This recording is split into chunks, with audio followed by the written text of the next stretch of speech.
ह्या व्हिडिओमध्ये आता आपण पॉईंट पाहणार आहोत अँटीजेन अँटीबॉडी कॉम्प्लेक्स फॉर्मेशन, म्हणजेच दोघांचं कॉम्प्लेक्स कसं तयार होतं ते पाहायचं आहे. हा शॉर्ट क्वेश्चन आन्सर बोर्डाला विचारला जातो. नॉट आस्क डायग्रॅम याच्यावर विचारली जात नाही, ह्याच्यावर शॉर्ट क्वेश्चन असतो बोर्डासाठी. मग यामध्ये फक्त आपलं माहितीसाठी तुम्हाला कळावं म्हणून मी डायग्राम काढलेले आहे. तुम्ही काढून पहिल्यांदा ठेवा, नंतरच व्हिडिओ बघा. पहिल्यांदा ही डायग्राम काढून घ्या आणि नंतर व्हिडिओ बघायला सुरुवात करा. मग हे बघा, अँटीजेन नाव बघा, अँटीजेनिक डिटर्मिनंट इपिटोप्स त्याचं नाव.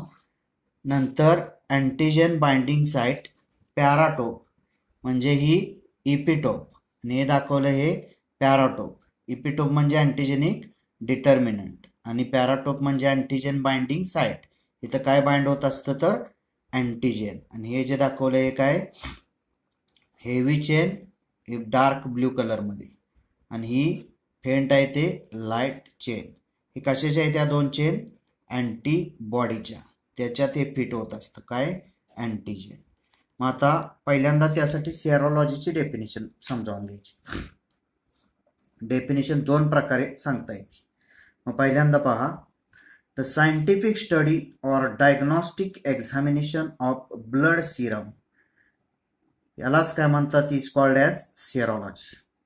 सेरोलॉजी कशाला म्हणायचं तर सायंटिफिक स्टडी केला जातो किंवा डायग्नॉस्टिक एक्झामिनेशन केलं जातं, त्यावेळी त्याला काय म्हणतात, कशाचं केलं जातं हे सर्व, ब्लड सिरमचं. म्हणजे ब्लड सिरमचं सायंटिफिक स्टडी जिथं केला जातो किंवा ब्लड सिरमचा डायग्नोस्टिक एक्झामिनेशन जिथं केलं जातं तिलाच काय म्हणतात, त्या ब्रँचला सेरोलॉजी. आणि दुसरी त्यामध्ये जी डेफिनेशन आहे, study of antigen antibody interactions is called as serology. म्हणजे दुसऱ्या पद्धतीनं सांगायचं झालं तर त्यामध्ये डेफिनेशन काय होऊ शकते तर अँटीजेन अँटीबॉडी यांचं जे इंटरॅक्शन त्याचा जिथं स्टडी केला जातो त्याला काय म्हणायचं, सेरोलॉजी. म्हणजेच study of antigen antibody interactions, antigen अँटीबॉडीचं जे काही दोघांचं इंटरॅक्शन असतं तो स्टडी जिथं केला जातो त्याला सेरोलॉजी म्हणतात. म्हणजे सेरोलॉजीच्या दोन डेफिनेशन सांगता येतात वेगवेगळ्या प्रकारे. पहिल्या डेफिनेशनमध्ये काय सांगायचं, म्हणजे कोणती सांगा त्यावेळी विचारली तर, मग कोणती त्यामध्ये, पहिल्यांदा the scientific study or diagnostic examination of blood serum is called as serology. म्हणजेच ब्लड सिरमचा सायंटिफिक स्टडी केला जातो किंवा डायग्नॉस्टिक एक्झामिनेशन जिथं केलं जातं तिला सेरोलॉजी म्हणतात. दुसरी डेफिनेशन काय, study of antigen antibody interactions is called as serology. दुसऱ्या पद्धतीनं सांगायचं झालं तर अँटीजेन अँटीबॉडीचं जे इंटरॅक्शन आहे आणि त्याचा जो स्टडी केला जातो त्याला काय म्हणतात, सेरोलॉजी. परत एकदा फक्त आपली डेफिनेशन वाचून घेऊया. डेफिनेशन कशाची, सेरोलॉजीची. The scientific study or diagnostic examination of blood serum is called as serology, किंवा that is study of antigen antibody interactions is called as serology. आता ह्यामध्ये फर्स्ट पॉईंट पाहूया त्यामधला. मग फर्स्ट पॉईंटमध्ये काय सांगितले पहा, each antibody is specific for particular antigen. ठरलेल्या ठराविक अँटीजेनला ठरलेलीच अँटीबॉडी असते. म्हणजेच त्यामध्ये फर्स्ट पॉईंट काय, each antibody is specific for particular antigen. म्हणजेच ठरलेल्या अँटीजेनला ठरलेलीच अँटीबॉडी असते. Second, on the antigens combining sites are present called epitopes, that is antigenic determinants. त्यासाठी डायग्राम पहा. म्हणजेच ऑन द अँटीजेन्सवर काय असतं तर combining sites are present called epitopes, that is antigenic determinant. म्हणजेच अँटीजेन्सवर कंबायनिंग साइट ज्या असतात त्यांना काय म्हणतात तर इपिटोप्स म्हणतात. आणि इपिटोप्स म्हणजेच काय तर अँटीजेन डिटर्मिनंट, अँटीजेनिक डिटर्मिनंट. म्हणजे सेकंड पॉईंटमध्ये on the antigens combining sites are present called epitopes, that is antigenic determinants. आता next point. Third, epitopes react with corresponding antigen binding sites of antibodies called paratopes. तुम्ही आता diagram काढलेलीच आहे, कारण मी अगोदरच सांगितलेलं आहे तुम्हाला डायग्राम काढा आणि मग व्हिडिओ बघा. त्यामुळे आता मी परत डायग्राम दाखवत नाही. त्यामध्ये आता थर्ड पॉईंटमध्ये epitopes react with corresponding antigen binding sites. Epitopes म्हणजेच काय? अँटीजेनिक डिटर्मिनंट. रिॲक्ट कोणाबरोबर होतं तर संबंधित असणाऱ्या अँटीजेन बाइंडिंग साइट बरोबर अँटीबॉडीच्या, त्यावेळी त्याला काय म्हणतात? पॅराटोप्स. म्हणजेच थर्ड पॉईंट, इपिटॉप्स म्हणजेच antigenic determinant react with corresponding antigen binding sites of antibodies.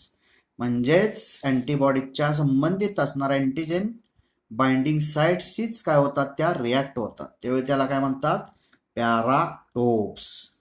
Next point, fourth, antigen binding sites located on variable region of antibody, and variable region have small variations make each antibody specific for a particular region.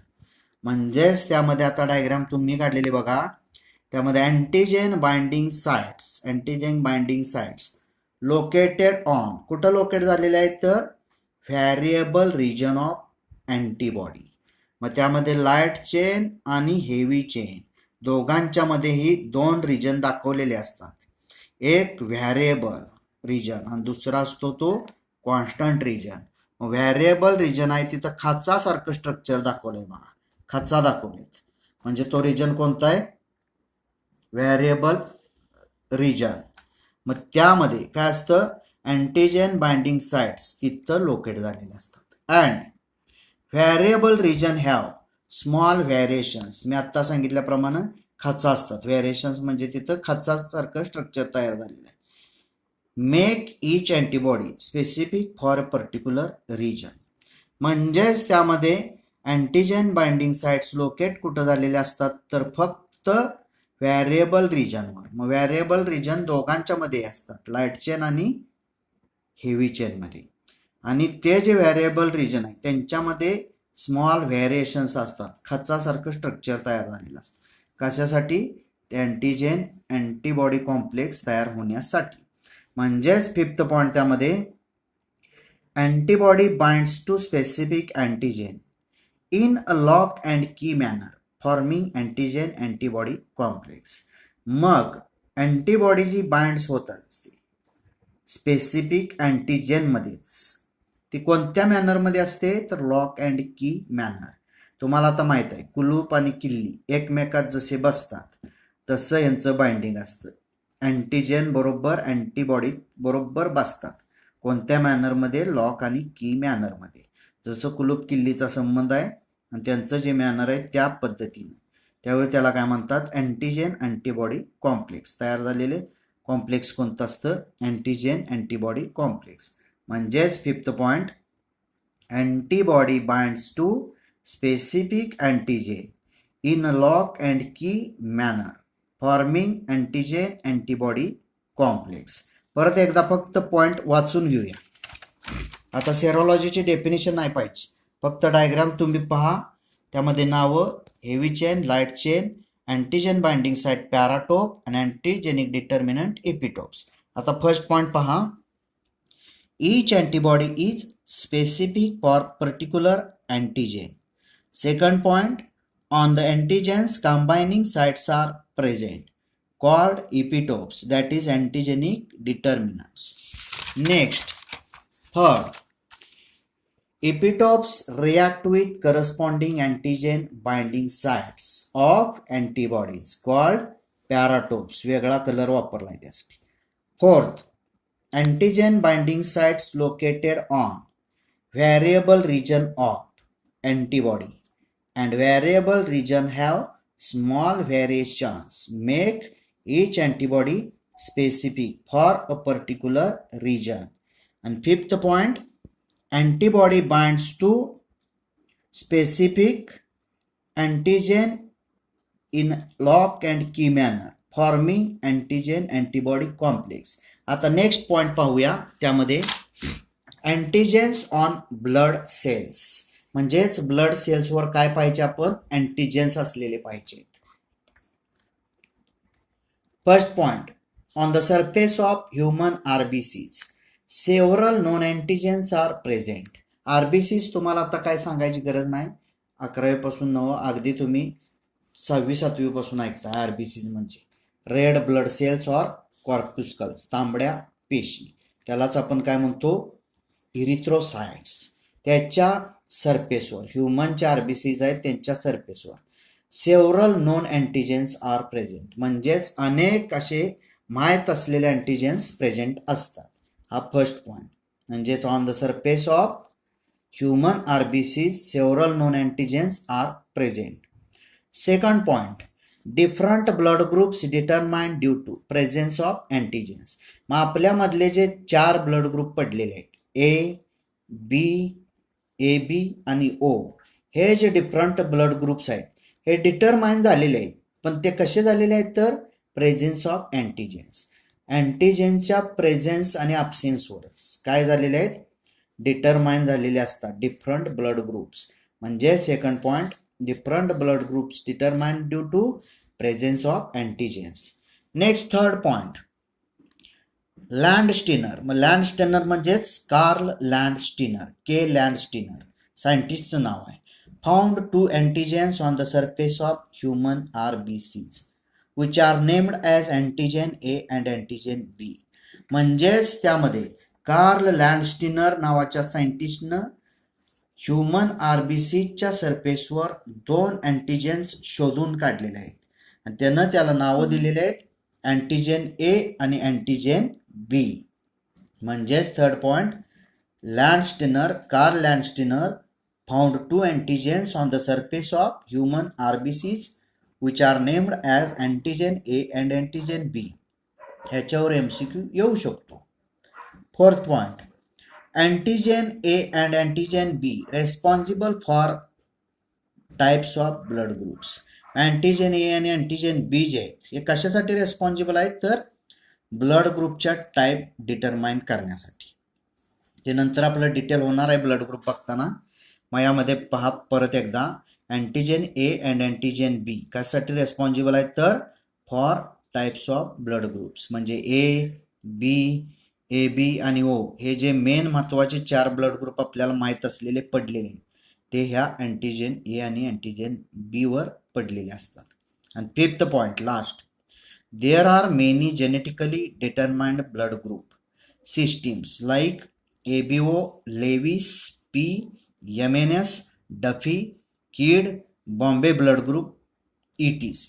मग यामध्ये many genetically determined, जेनेटिकवर determine झालेले blood group system आहेत. त्यामध्ये आपण फक्त common वापरतो ती कोणती असते, ABO ब्लड ग्रुप सिस्टीम. बाकीच्या आपण पाहत नाही, त्या आपल्याला आत्ता स्टडीला नाहीत, ह्या मेडिकली स्टडी करण्यासाठी. Lewis, P, MNS, Duffy, Kidd, Bombay blood group. म्हणजेच fifth point, there are many genetically determined blood group system like ABO आपल्यात कॉमन माहीत असलेली, Lewis, P, MNS, Duffy, Kidd, Bombay blood group. परत एकदा फक्त पॉईंट पाहूया. Antigens on blood cells. मग त्यामध्ये first point, on the surface of human RBCs several known antigens are present. Second point, different blood groups determined due to presence of antigens. Third, Landsteiner, Carl Landsteiner found 2 antigens on the surface of human RBCs which are named as antigen A and antigen B. MCQ लक्षात ठेवायचं. Fourth, antigen A and antigen B responsible for types of blood groups. And fifth, there are many genetically determined blood group systems like ABO, Lewis, P, MNS, Duffy, Kidd, Bombay blood group. पण आपण वापरतो ती साधारण फक्त ABO. ह्यानंतर मेडिकलला विचारात घेतलेल्या आहेत. धन्यवाद.